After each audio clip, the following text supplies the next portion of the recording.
Isabel, somewhere between the Bahamas and Florida, 1994, 4 days from home. The little boat was falling apart. The seams between the sides had cracks in them. The engine rattled in its mounting, constantly weakening the bolts that held it in place. Even the benches were coming loose. Only Castro hadn't cracked. He stared up at Isabel, as stern and confident as ever, commanding her to fight against the impossible and win. But it was hard to fight against the inevitable. The water in the boat was almost to Isabel's knees. She and the others worked sluggishly in the blazing hot Caribbean sun to scoop, pitch. But water was seeping in as fast as they could bail it. The boat was sinking. Every empty water bottle and gasoline can had been tucked up under the bench to help keep it afloat. But if it didn't reach Florida soon, they were all going to drown. Fight against the impossible and win, Isabel told herself. When are we going to get there? Ivan whimpered. Mañana, Lido said wearily. Mañana. Suddenly, Isabel's grandfather stopped bailing water. He sat up straighter, like he was looking at something in the distance. Mañana, he whispered. Lito? Isabel asked. Her grandfather blinked and his eyes found her again. Was he crying, or was it just sweat and seawater? It's nothing, Shabella, just a memory. Something I haven't thought about in a long time. Isabel's grandfather gazed around the little boat, and his eyes suddenly looked sadder, Isabel thought. She would have crawled over and hugged him, but there was no room to do it without three people getting up and moving for her to get there. Stop bailing, Senor Castillo told them from where. Don't stop bailing, Senor Castillo told them from where he lay in the bottom of the boat. Maybe you could help, Papi told him. I'm recovering, Senor Castillo argued. I can barely move in this heat. Besides, I don't see you bailing. I'm tending to my wife, Papi said, who's really sick. Ever since the Bahamas, something had come over Isabel's father. He'd been more attentive to Mommy, more focused on her than anything else. Nobody else noticed, but Isabel did. She'd seen him hold her hand, watched him gently move her hair out of her face, heard him whispering that he loved her, that he needed her. Things she had never seen or heard him do before. Are you saying my father is faking it? Louise challenged. I'm just saying it's very nice for him that everybody else is keeping his metal coffin afloat while he sits back and relaxes. Poppy said, You wouldn't even have this metal coffin if I hadn't built it. I'm not sure if the word built is the right word, Senora Castillo said, trying to pull two of the side pieces back together. Cobbled is more like it. Ivan and Senora Castillo erupted at the same time. We did the best we could, Ivan yelled. Oh, now you're telling us how to build things? Senora Castillo said. Where were you and Luis when we were up all night putting this thing together, eh? You were at your law office doing heavens knows what. Isabel shrank in her seat and pulled her hands over her ears. She hated when her parents argued like this. Now everyone on the boat was mad at each other. I was helping people, Senora Castillo told her husband. You never appreciate what I do. And what was I supposed to do? Luis threw in. Tell my police commander I had to stay home and build a boat so I could escape? All of you, stop it! Amara yelled from the back of the boat. Right now, you're acting like children. Everyone fell quiet and looked appropriately chastised. I think it's time for a water break, Amara told them. Isabel, will you hand out the bottles? It was a little earlier than their rationed water break, but none of them complained. The clear, delicious water was the best thing Isabel had ever tasted, and it settled them all down like mother's milk for a baby. We're all hot, and we're all tired, and yes, we're sinking, Amara said, but if we lose our heads, we're only going to die faster. We can resolve this. She's right, Isabel's father said. I'm sorry. I'm sorry too, Senor Castillo said. I should be helping. Only if you're up for it, Papi said, and he sounded like he meant it. The boat is falling apart, though, Ivan said. We're taking on too much water. We have too much weight, Senora Castillo said. She was right, but what could they lose? There was just the engine, the fuel, the food, and water, and the 9 of them.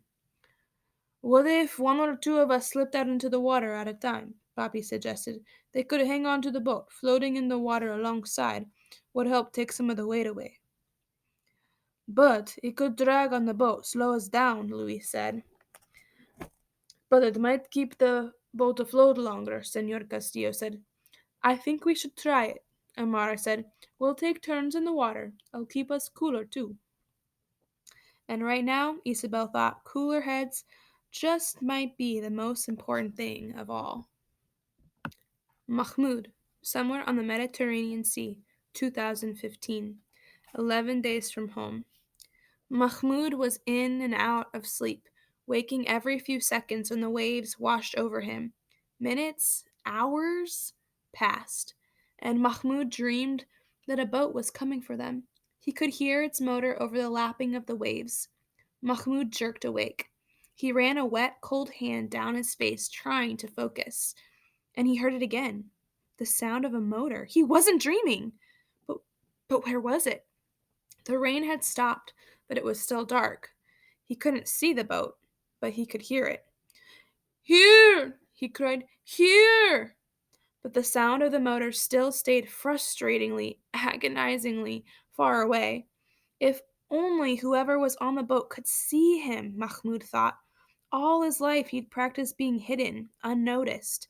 Now, at last, when he most needed to be seen, he was truly invisible. Mahmoud cried in exhaustion and misery. He wanted to do it all over again. He wanted to go back and stand up for the boy in the alley in Aleppo who was getting beaten up for his bread, to scream and yell and wake the sleeping citizens of Izmir so they would see him and all the other people sleeping in doorways and parks, to tell Bashir al-Assad and his army to go to hell.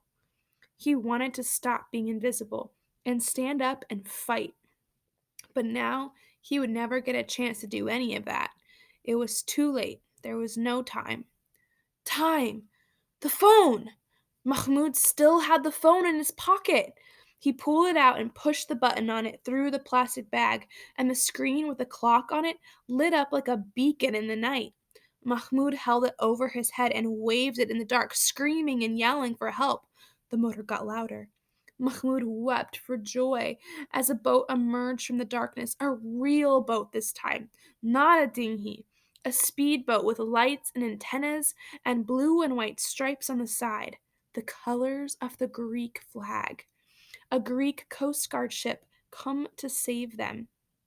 And on the front of the ship, down on his knees with hands clasped in thanks, was Mahmoud's father.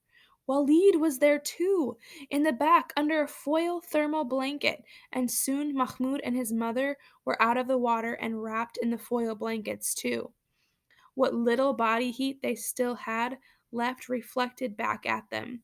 Mahmoud's mother was too insensible to speak, so Mahmoud told his father how they had given Hana away rather than see her drown with them.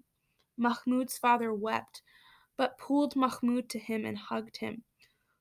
Hana's not with us, but she's alive. I know it, his father told him, because of you, my son.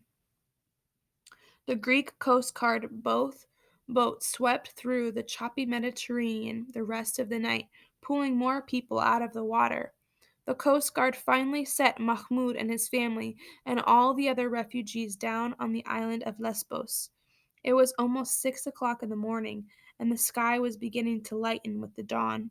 Mahmoud wasn't sure, but he thought he and his mother had spent more than 2 hours in the water. When they stepped off the boat, Mahmoud's father got down on his hands and knees and kissed the ground and gave thanks to Allah. It was time for morning prayers anyway, and Mahmoud joined him. When they were finished, Mahmoud staggered up the rocky gray shore, squinting at the hills that rose just beyond the beach. Then he realized they weren't real heels. They were piles and piles of life jackets. There were mountains of them stretching up and down the coast as far as Mahmoud could see. The way Aleppo had its piles of rubble, Lesbos had its piles of life jackets, abandoned by the hundreds of thousands of refugees who had come before them, shedding the vests they no longer needed and moving along on the road to somewhere else. There were bodies on the beaches, too, people who hadn't survived the sea in the night, who hadn't been found by the Coast Guard in time. Men mostly, but a few women, too, and a child. Mahmoud's mother rushed to the infant, howling Hana's name. Mahmoud hurried after her, horrified. But the child wasn't Hana. It was someone else's baby daughter. Her lungs filled with seawater. Mahmoud's mother cried into his shoulder until a Greek man in a uniform moved them both away from the body and recorded the infant in a little notebook, tallying the daily dead. Mahmoud staggered away, feeling as numb as if he were in the freezing water again. Mahmoud's mother went to all the other refugees who had landed in the night and were still there, asking each of them if they had seen her little Hana. But none of them had. The boat with Mahmoud's little sister on it was gone. It had either reached the island and its passengers had already moved on, or it too had wrecked on the rocks. Mahmoud's mother fell to her knees on the rocky ground and wept, and Mahmoud's father held her close and let her cry. Mahmoud felt gutted. It was all his fault. Hala might still be with him if he hadn't gotten someone on that boat to take her, or she might have died during their 2 hours in the water. Either way, they had lost her. Mahmoud, his father said quietly over his sobbing mother, check the other bodies and see if they have any shoes that will fit us.